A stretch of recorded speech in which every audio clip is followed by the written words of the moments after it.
Hello everyone, I am Ifra, hope you are doing well. So today's our topic is, हम अपना topic continue रखते हैं। यहाँ पर हम क्या पढ़ रहे थे? Position of adverb in sentences. Okay, तो आज हम इसी को कंटिन्यू रखेंगे। पहले मैं आपको बता देती हूँ, हमने केस नंबर 1 में जिन्होंने प्रीवियस वीडियो नहीं देखी है वो वाली वीडियो जाके देखें तो ज़्यादा बेटर समझ आएगा, नहीं तो मैं आपको एक शॉर्ट रिकैप दे ही रही हूँ। केस 1 में हमने क्या देखा था कि if, is, am, are, was, were used होते हैं कैसे? As a finite word. तो ये कैसे प्लेस होंगे हमारे adverbs? Then adverbs placed after the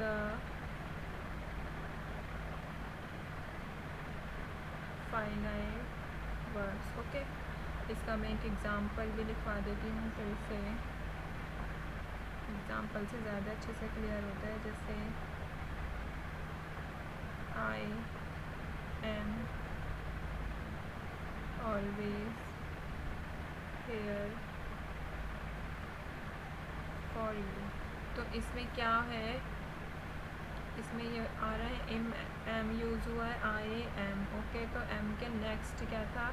adverb कहाँ आएंगे? Placed after the finite verbs. तो आफ्टर द फाइनाइट वर्ब हमने एडवर्ब को रख दिया है। ओके, तो ऑलवेज हमारा एक एडवर्ब होता है। ऐसे ही जल्दी से केस 2 भी देखते हैं।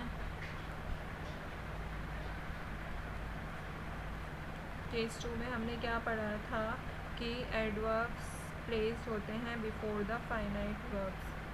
तो एडवर्ब इसमें कहाँ पे आ रहे हैं? Adverbs placed before the finite verbs. उसमें बाद में था, इसमें क्या है? पहले है। ठीक है, तो एग्ज़ाम्पल देखते हैं इसका भी।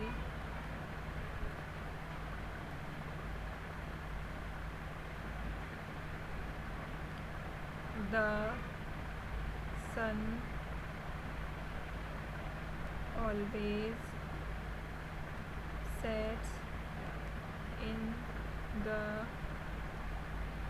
वेस्ट। जो सन है वो क्या हो रहा है? सेट होता है। सेट होता है कब? इन कहाँ पर होता है? इन द वेस्ट में। ठीक है, हमेशा।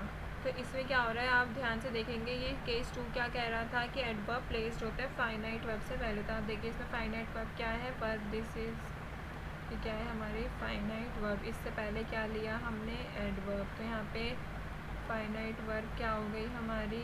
सेट्स। और हमारा जो एडवर्ब क्या हो जाएगा?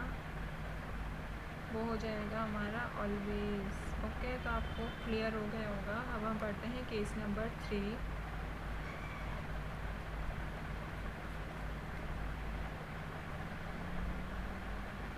केस नंबर 3 कहता है if the finite verb is, देखिए आप भी इसको मेरे साथ, if the finite verb is split into two, the adverb can be placed between। तो एडवर्ब की प्लेस क्या होगी?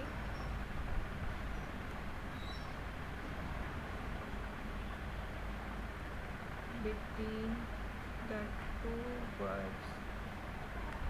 ओके, तो केस नंबर 3 क्या कह रहा है कि जो फाइनाइट वर्ब है अगर वो स्प्लिट है 2 में, मतलब 2 में बटे हुए हैं, तो एडवर्ब होगा उनके बीच में आएगा।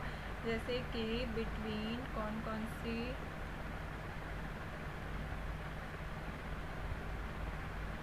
किसके बीच में आएगा? द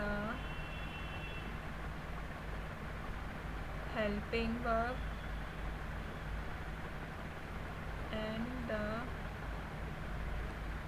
मेन वर्ब, इन दोनों के बीच में आएगा। किसके बीच में आएगा? हेल्पिंग वर्ब और मेन वर्ब के बीच में। तो अभी इसका हम एग्जाम्पल देखते हैं। एग्जाम्पल नंबर 1,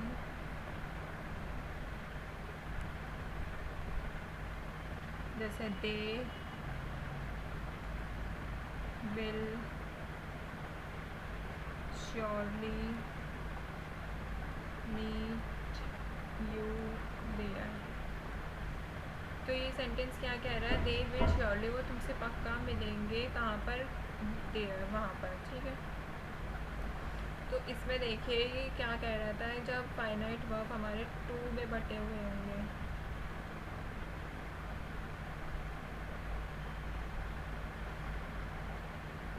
तो इसमें हमारा जो एडवर्ब आएगा वो कहाँ आएगा? हेल्पिंग वर्ब और मेन वर्ब के बीच में। तो हमारा एडवर्ब कहाँ आया है? इन दोनों के बीच में आया है। दिस इज हो जाएगा हमारा एडवर्ब। ठीक है, ऐसे ही हम दूसरा सेंटेंस अगर देखते हैं, यू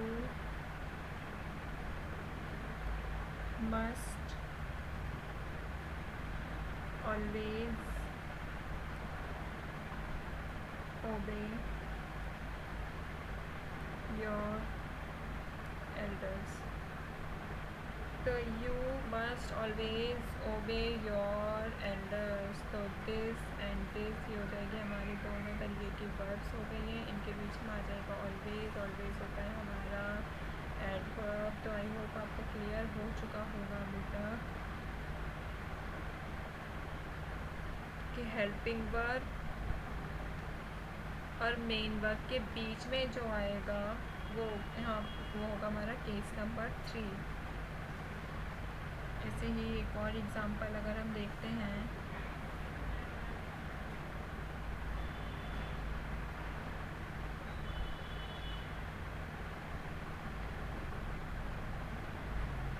डिड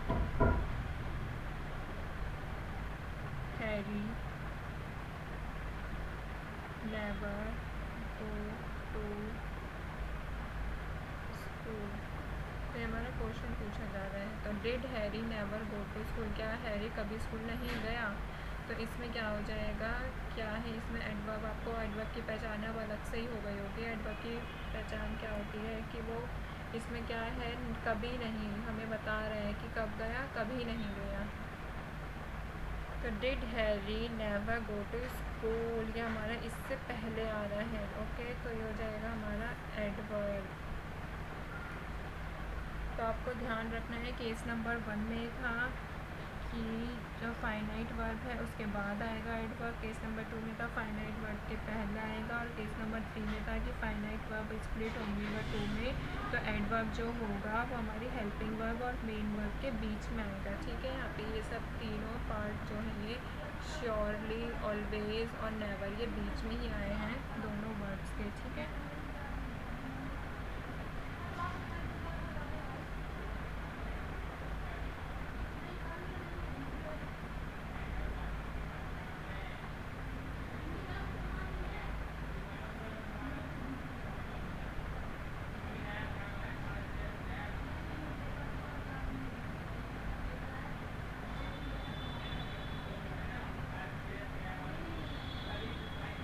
तो अब मैं आपको थोड़ी सी प्रैक्टिस एक्सरसाइज करा देती हूँ, इजी वाली। बाकी अभी और करेंगे आने वाली वीडियोस में। तो ये क्या है हमारी practice,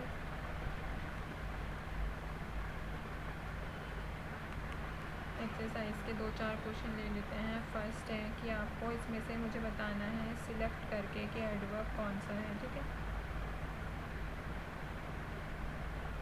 Ashok is sitting outside, Ashok कहाँ पे बैठा है?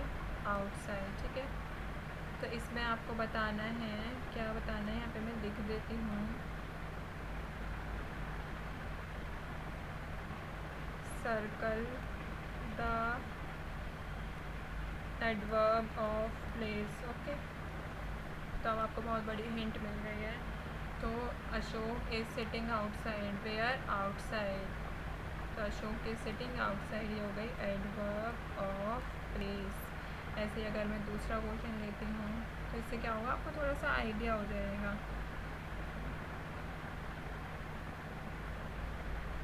द स्काई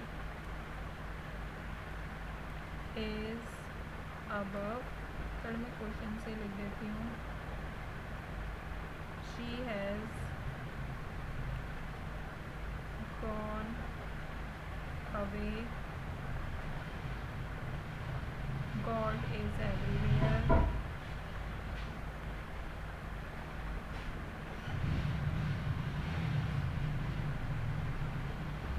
एंड फिफ्थ लेते हैं लास्ट हमारा, he has gone upstairs.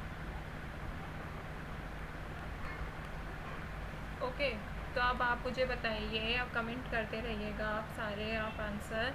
The sky is above, तो इसमें एडवर्ब ऑफ प्लेस क्या है हमारा, the sky is above. Okay, हो गई एडवर्ब ऑफ प्लेस। ऐसे शी हैज़ गॉन अवे, कहाँ अवे, तो ये हो जाएगा हमारा एडवर्ब ऑफ प्लेस।